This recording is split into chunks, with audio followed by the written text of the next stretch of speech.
Kahit na anong mangyari, huwag mong tatanggalin ang piring mo. Hindi raw kayo namamalikmata sa inyong matutunghayan dahil kahit nakapiring ang 9 na taong gulang na si Jai, kayang-kaya pa rin daw makabasa o makakita.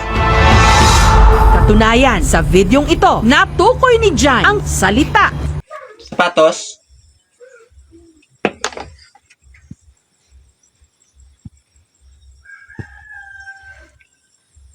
Baso.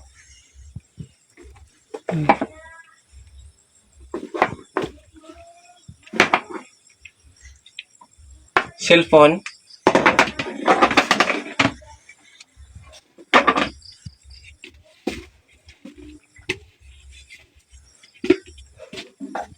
Pitsel. Pinagaya rin ng isang guro ang kanyang hand gesture habang naka-blindfold ang bata.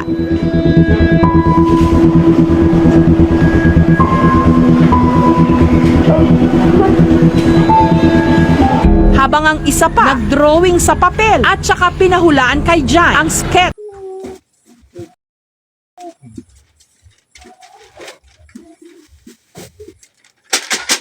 Load control. Kita.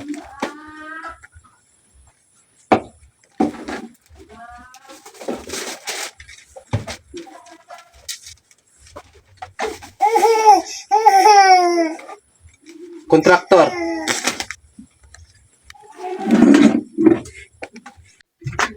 Sa una daw hindi ko magpati, pero sa nabalaan, ang sapatos kag ang pitsel, dito na ko nagpati nga may miracle.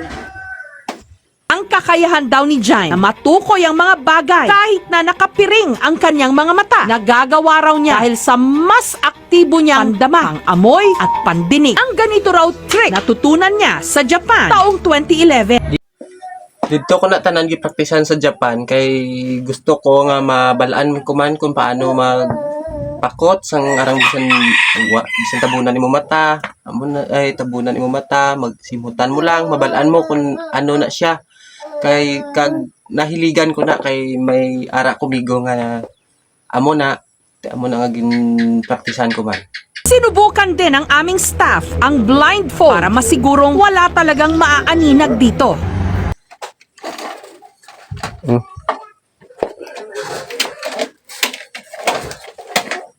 Kaldero?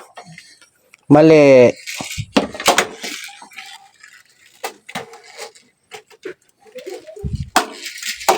Pinggan?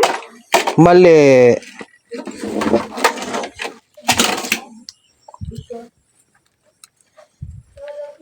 Yahong? Uy, sayang, malapit na. Ano?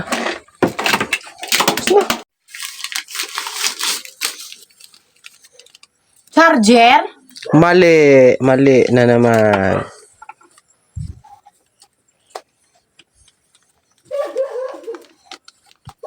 Bula?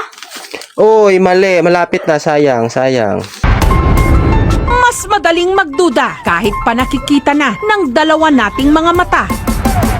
Pero minsan, baka kailangang imulat maging ang ating isipan sa posibilidad na baka nga marami pa tayong mga kakayahan na hindi pa natin nakikita at hindi pa rin lubos na naiintindihan.